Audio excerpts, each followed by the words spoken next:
अर्जुन बछड़ा है और जो बुद्धिमान लोग हैं वो इस दूध का फायदा उठाने वाले हैं।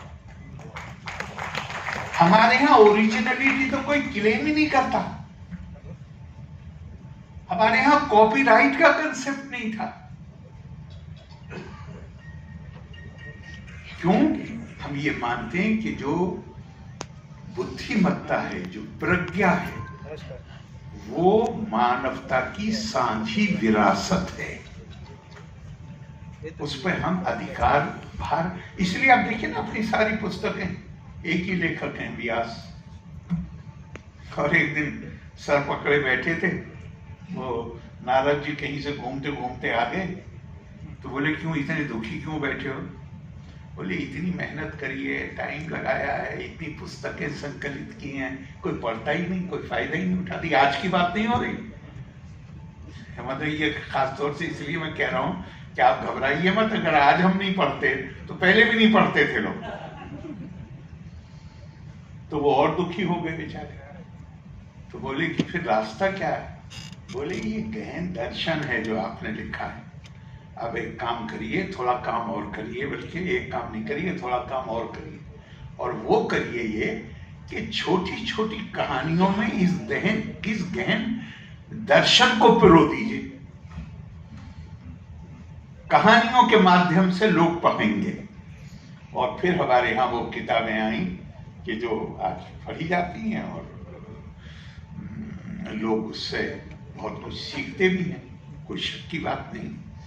लेकिन जो पॉइंट मेरा था वो ये था कि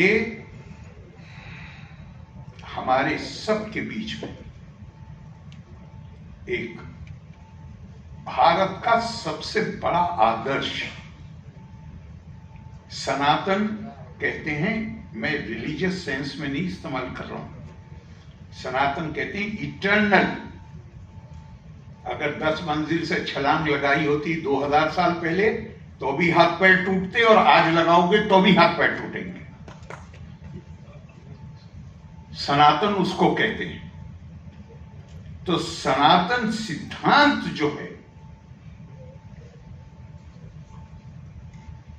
वो ये है कि मैंने पहले ही शायद कहा आपसे कि राजनीतिक तौर पे, सांस्कृतिक तौर पे, भाषा पर हर प्रकार की विविधता हमारे यहां मौजूद है। लेकिन अब से 1100-1200 साल पहले एक नौजवान केरला से उठा और उसने पूरे देश का भ्रमण किया और उसने कहा कि राजनीतिक तौर पे तुम्हारा भले ही तुम बिखरे हुए हो, अलग भाषाएं बोलते हो, लेकिन आध्यात्मिक और सांस्कृतिक तौर पे तुम एक इकाई हो। और अगर ये चेतना शंकराचार्य ने पैदा ना की होती तो मैं आपको दावे से कहता हूं कि आजादी मिलने के बाद जितनी आसानी के साथ भारत की एकता सुनिश्चित हुई, 560 से ज्यादा राज्य थे जो सरदार पटेल साहब ने जिनको का विलय किया, खून की एक बूंद गिराए बगैर। अगर वो चेतना, आध्यात्मिक एकता की चेतना पैदा ना की होती, सांस्कृतिक एकता की चेतना पैदा ना की होती, तो वो काम शायद इतना आसान नहीं होता। तो बुनियादी तौर पे जो बात जिसको मैं कहना चाहता हूं, हमें अपनी सांस्कृतिक विरासत का पता होना चाहिए। हमारे प्रधानमंत्री जी भी लाल किले से एक बार नहीं 2-2 बार कहे, हमें पता होना चाहिए। और केवल पता करने से काम नहीं चलेगा, हमारे जीवन में उसकी झलक दिखनी चाहिए। हमारे जीवन में अगर उसकी झलक दिखेगी तो मैं विद्यार्थी हूं, मैं बिल्कुल भी उससे ज्यादा कुछ नहीं, लेकिन मालिक की मां की कृपा मेरे ऊपर, मुझे पढ़ने का बहुत शौक, बचपन से जितना पढ़ता हूं। और कोई दिन जब दो मिनिस्ट्रियां थी तो भी। और मैं कोई मतलब ये मत समझिए मैं अपना गुण बता रहा हूँ, नहीं, मेरी मजबूरी। मैं पढ़ूं नहीं तो मेरे सर में दर्द हो जाता है, लिटरली, बढ़ा के नहीं बात कर रहा हूं, मेरे सर में दर्द होने लगता है और बहुत तेज दर्द होने लगता है यहाँ पे। और जितना पढ़ता हूं उतना ही मैं सोचता हूं क्या हमने जुल्म किया है। हमने धर्म का अनुवाद रिलीजन स्वीकार कर लिया, हमने पैरेलल ट्रेडिशन स्वीकार कर लिया। ये हमारी संस्कृति में, विरासत में तो इसके लिए जगह ही नहीं है। पैरेलल तो वहां होता है जहां स्वीकार्यता ना हो। मैं आपके साथ रह रहा हूं, हमारे बीच में शांति बनी रहे, मैं आपका आदर भी कर रहा हूं, आपको टॉलरेट भी कर रहा हूं, लेकिन दिल में यह है कि आप गलत हो, आप सही नहीं। हमारी संस्कृति ये नहीं कहती। हमारी संस्कृति कहती है रेस्पेक्ट एंड एक्सेप्टेंस। हम सारे तरीकों को सही मानते हैं। स्वामी विवेकानंद ने कहा रुचिनाम वैचित्र्य, यहां नहीं, शिकागो पार्लियामेंट ने कहा मैं उस संस्कृति से आता हूं जहां पर हम अपने दिन का प्रारंभ करते हैं इस प्रार्थना के साथ, रुचिनाम वैचित्र्या दिर्जो कुटिल नाना पज्जुषाम निर्णा मेको गम्यस्तोमसी पैसा मरनवा। जिस तरह नदी नाले चश्मे अपने निकल के अपने स्रोत से और फिर जाके सागर में लीन हो जाते हैं, फिर वो हम इंसान भी अपनी अपनी प्रकृति के अनुसार काम करते हुए आखिर में जाके तुझी में लीन हो जाते हैं। हमारे लिए कोई रास्ता गलत नहीं। हम जजमेंट में नहीं बैठ सकते किसी के भी बारे में। हर किसी को हक है। प्रकृति यान्ति भूतानि, एवरीवन, ये महाभारत से आता है, everyone does according to the disposition on which one has been created.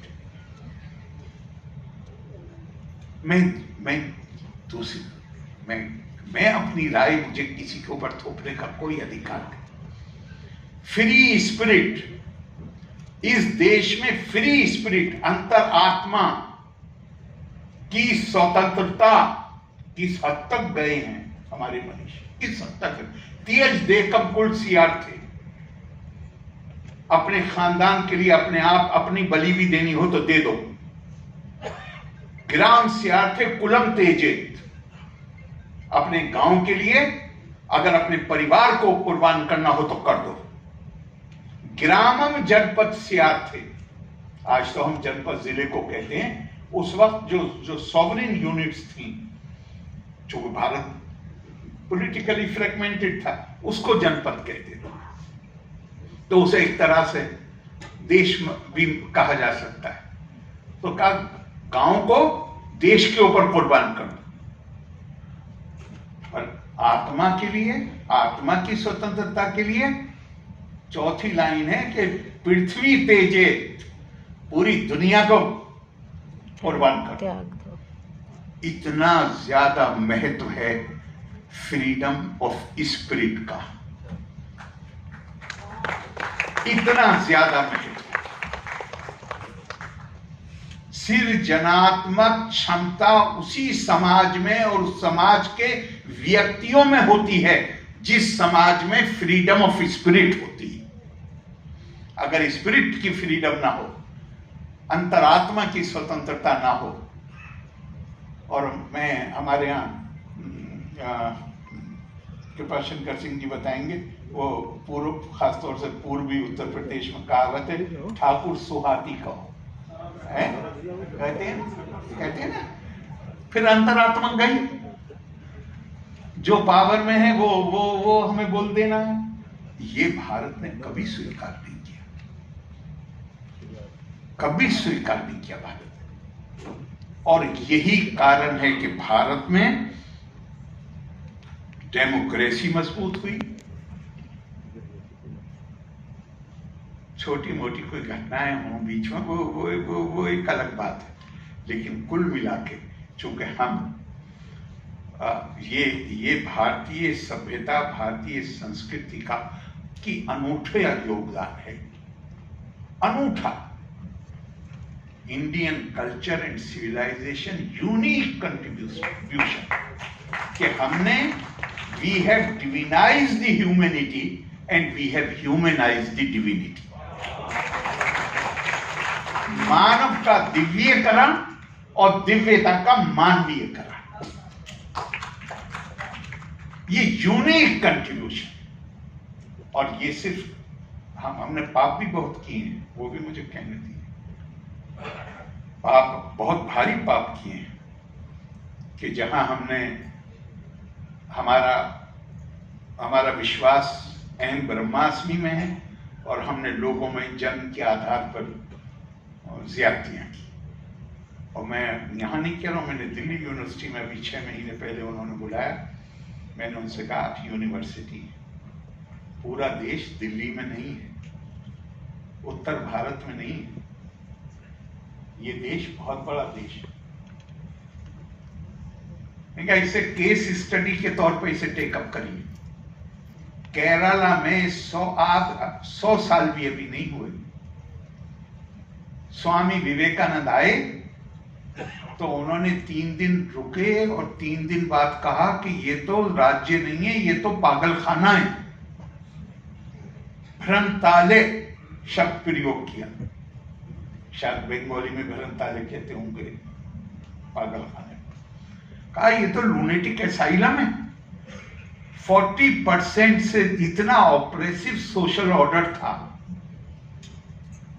कि 40% से ज्यादा आबादी की महिलाएं ऊपर का कपड़ा पहन नहीं सकती थी, उसके लिए टैक्स देना पड़ता था। अरे बाप रे। आज आप केरला आइए, जो केरला में मानव प्रतिष्ठा नहीं, मानव का दिव्यकरण,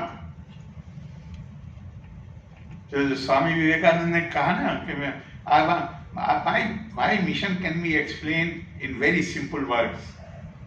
I want to teach unto mankind their divinity and its manifestation in all movements of life. जीवन के हर क्षेत्र में उस दिव्यता का प्रकटीकरण होना चाहिए जो मानव के अंदर है। आज केरला ऐसा है, जो आप लोग बहुत लोग गए होंगे, कि हमारे मेहमान खासतौर से उत्तर प्रदेश से आते हैं तो मुझे पहले ही दिन उनसे कहना पड़ता है कि भैया यहाँ जो माली है ना, उससे भी बहुत सम्मान से बात करना। एहतियात करता हूँ, ये नहीं कि वो किसी का अपमान करते हैं, लेकिन मैं एहतियात करता हूँ कि कहीं वो समझो, मतलब कमाल है। चीफ सेक्रेटरी ने मुझसे कहा, मैं यही बात कर रहा था, मैं कह रहा था मुझे बड़ी खुशी होती है देख के यहाँ महिला, अकेली महिला चलती हुई, क्या उसके क्या विश्वास उसका झलकता। एक आम आदमी वो कितना उसके अंदर आत्मविश्वास है, वो झलकता। तो चीफ सेक्रेटरी हंस के मुझसे कहने लगे सर मैं आपको अभी अपना हाल का किस्सा बताता हूँ। बोले कि मैं जा रहा था कहीं, ड्राइवर से बात करने लगा तो ड्राइवर मुझसे बोला साहब आप में और मुझ में क्या फर्क है?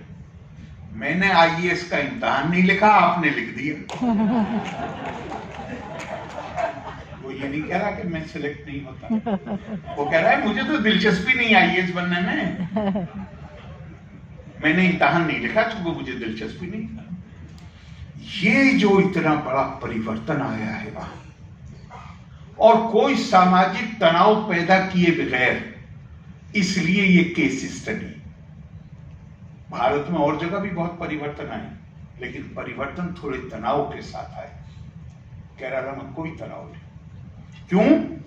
क्योंकि श्री नारायण गुरु ने बजाय कोई किसी ऐसे दर्शन के सिद्धांतों को लेने के जिनकी उपज भारत के बाहर हुई है, उन्होंने प्योर अद्वैतवाद को आधार बनाया अपने सामाजिक परिवर्तन के आंदोलन को। उनका मानते हो या नहीं मानते हो कि अहम ब्रह्मास्मि, कि मानते हैं तो फिर मुझे छोटा कैसे मानोगे, मैं तुम्हें छोटा कैसे मानूंगा। खालिस और खालिस अद्वैतवाद के आधार पर चलाया गया उनका आंदोलन ऐसा कामयाब हुआ जो आज साफ नजर आता है, इतना कामयाब कि तनाव तो छोड़िए, जो लोग पहले उस सिस्टम के लाभार्थी थे वो उनके जीवन में ही उनके शिष्य बन गए। तो इसमें हमारे लिए एक बड़ा सबक है, और वो बड़ा सबक ये है कि हमारी जो समस्याएं, हम उसके लिए उसके समाधान अगर बाहर से आयात करने की कोशिश करेंगे तो ये देश के आम आदमी को कहे या ना कहे, उसके अवचेतन में एक बात है कि मेरी सभ्यता 5000 साल से ज्यादा पुरानी।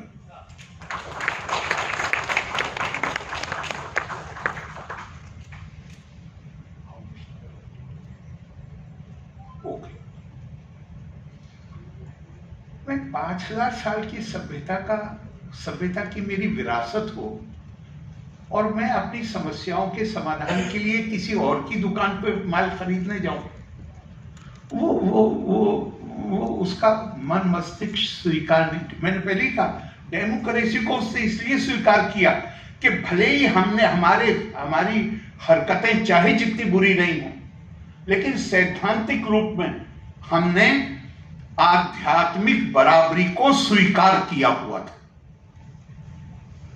सांस्कृतिक एकता को स्वीकार किया हुआ था।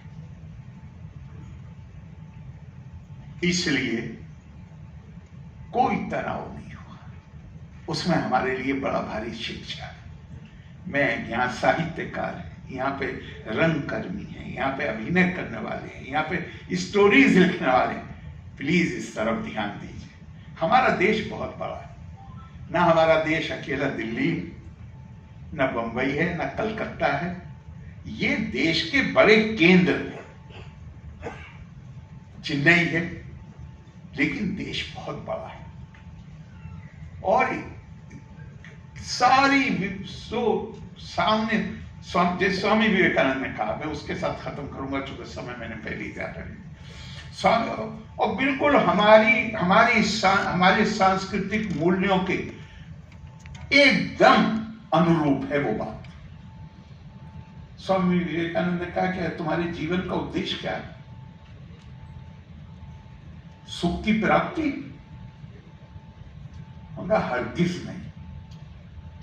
अगर सुख की प्राप्ति तुम्हारे जीवन का उद्देश्य है तो तुम्हें इससे कौन रोकेगा कि तुम अपने सुख के लिए दूसरों को दुखी करो? कैसे रोकेगा कोई किसी को? उनका जीवन का उद्देश्य केवल और केवल ज्ञान की प्राप्ति है।